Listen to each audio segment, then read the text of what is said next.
రాజకీయాల్లో నేతల నిర్ణయాలు నిక్కచ్చిగా ఉండాలి. భవిష్యత్తును అంచనా వేసి మరి అడుగులు ముందుకు వేయాలి. లేదంటే చాలా తిప్పలు పడాల్సి వస్తుంది. ఏపీలో ఆ మాజీ ఎమ్మెల్యే పరిస్థితి సేమ్ టు సేమ్ అలాగే ఉందట. ఫ్యూచర్ ఏంటో కనిపించట్లేదట. క్యాడర్ కు ఏం చెప్పాలో అర్థం కావట్లేదట. దీంతో తెగ ఆందోళన చెందిపోతున్నారట ఆ నాయకులు. ఇంతకీ ఆయన ఎవరు? ఎందుకు ఆ కన్ఫ్యూజన్? పొలిటికల్ జంక్షన్ లో పెండెం దొరబాబు.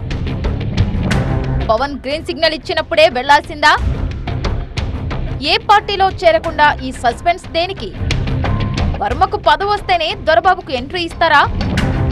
ఏపీలో మొన్నటి ఎన్నికలకు ముందు నుంచి పిఠాపురం పేరు మారుమోగిపోయింది. అక్కడ సిట్టింగ్ ఎమ్మెల్యేగా ఉన్న దొరబాబును కాదని వంగాగీతకు వైసీపీ టికెట్ ఇస్తే కూటమి తరపున పవన్ కళ్యాణ్ బరిలో నిలిచి విజయం సాధించారు. అయితే నమ్ముకున్న పార్టీ టికెట్ నిరాకరించడంతో కినుక వహించిన దొరబాబు వైసీపీకి దూరం జరిగారు. 2004లో బీజేపీ నుంచి 2019లో వైసీపీ నుంచి ఇక్కడ విజయం సాధించిన దొరబాబు ఓఎస్ఎస్ ఫర్టిలిటీలో ఇక్కడ ప్రతి అడుగులో ఎక్స్పీరియన్స్ డాక్టర్స్ ఉంటారు. In the good hands of science. Mummy daddy అవ్వాలంటే ఓఎస్ఎస్ కి కాల్ చేయండి. తనకంటూ ప్రత్యేక క్యాడర్ ను ఏర్పాటు చేసుకున్నారు. కాపు నేతగా ఆయన వెంట 10,000 దాకా బంధుగణ ఓట్లే ఉంటాయని సన్నిహితులు చెబుతుంటారు. అంతేకాదు గడప గడపకు మన ప్రభుత్వం అంటూ అప్పట్లో వైసీపీ చేపట్టిన కార్యక్రమంలోనూ దొరబాబుకు మంచి మార్కులే వేశారు జగన్. కానీ సీటు విషయంలో మాత్రం మొండి చేయి చూపించారు. టికెట్ విషయంలో ఆఖరి నిమిషం వరకు నాంచడంతో పార్టీ మారదామన్నా దొరబాబుకు సాధ్యం కాలేదు. కూటమి ప్రభుత్వం ఏర్పడకముందే పార్టీలో చేరేందుకు పవన్ కళ్యాణ్ గ్రీన్ సిగ్నల్ ఇచ్చినా కన్ఫ్యూజన్ లో పడి ఎటూ తేల్చుకోలేకపోయారు దొరబాబు. తీరా ఇప్పుడు తీరిగ్గా కూర్చొని బాధపడుతున్నారట ఈ మాజీ ఎమ్మెల్యే. టికెట్ దక్కకపోయినా వైసీపీ అభ్యర్థి తరపునే ప్రచారం చేసిన దొరబాబు తనను వంగాగీత పట్టించుకోవడం లేదని చాలా సార్లు హైకమాండ్ కు మొరపెట్టుకున్నారు దొరబాబు. పార్టీ పెద్దల నుంచి ఎలాంటి భరోసా లభించలేదు. దీంతో ఇక లాభం లేదనుకుని వైసీపీకి గుడ్ బై చెప్పేసిన పెండెం ఇప్పటి వరకు ఏ పార్టీలోనూ చేరలేదు. గతంలో ఎమ్మెల్యేగా పనిచేస్తున్నప్పుడు జరిగిన పరిణామాలను తలుచుకుంటూ ఉండిపోయారంట. గతంలో జిల్లా పార్టీ అధ్యక్ష పదవి ఇస్తానని హామీ ఇచ్చిన వైసీపీ హైకమాండ్ దాన్ని కురసాల కన్నబాబుకు కట్టబెట్టడం, ఎమ్మెల్యేగా ఉన్నప్పుడే జనసేన నుంచి పిలుపు వచ్చినా తాను పట్టించుకోకపోవడం, ఇలా నాటి పరిణామాలన్నిటినీ గుర్తు తెచ్చుకొని బాధపడుతున్నారట ఈ మాజీ ఎమ్మెల్యే. సరైన సమయంలో సరైన నిర్ణయం తీసుకోకపోవడం వల్లే ఇలా జరిగిందేమోనంటూ పొలిటికల్ ఫ్యూచర్ గురించి తెగ బాధపడుతున్నారట.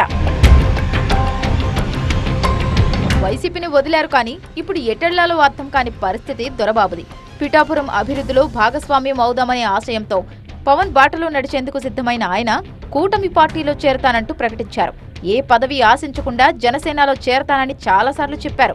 అందుకే టీడీపీ నుంచి ఆయనకు ఆహ్వానం వచ్చినా దాన్ని కూడా సున్నితంగా తిరస్కరించారని టాక్. అయితే జనసేన నుంచి ఇంకా పిలుపు రాలేదో లేక తాను ఏ పార్టీకి చెందని వ్యక్తినని చెప్పుకోవాలనుకుంటున్నారో తెలియదు కానీ రోజులు నెలలు గడుస్తున్నా పార్టీ మార్పు విషయంలో సైలెంట్ గానే ఉన్నారు దొరబాబు. రాజకీయంగా నిలదొక్కుకోవాలంటే నాయకుడు ఏదో ఒక పార్టీలో చేరాల్సిందే, లేదంటే మనుగడ సాధ్యం కాదు.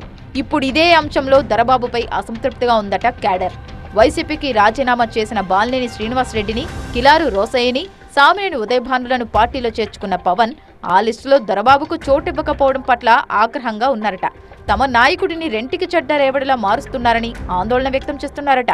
అయితే కూటమి కోసం సీటు వదులుకున్న టీడీపీ నేత వర్మకు ఏదో ఒక పదవి వచ్చేంత వరకు దొరబాబుకు జనసేనలోకి ఎంట్రీ ఉండదని మరో వర్గం చెబుతోంది. దొరబాబు వైసీపీకి రాజీనామా చేసిన వెంటనే ఆ పార్టీకి చెందిన జడ్పీటీసీలు, ఎంపీటీసీలు ఆయనతో పాటే అన్నట్టుగా వ్యవహరించారు. ఇప్పుడు ఆయన పొలిటికల్ జంక్షన్ లో నిలబడటంతో పరిస్థితి తారుమారవుతున్నట్టు కనబడుతోంది. అటు వైసీపీ సైతం ప్రజల్లోకి వెళ్లేందుకు సిద్ధమవుతోంది. అయినప్పటికీ దొరబాబు తన పొలిటికల్ ఫ్యూచర్ పై ఎటూ తేల్చుకోలేకపోతున్నారు. దీంతో అసలు పవన్ దగ్గర ఆయనకు లైన్ క్లియర్ అయిందా లేదా అనే డౌట్స్ వస్తున్నాయి.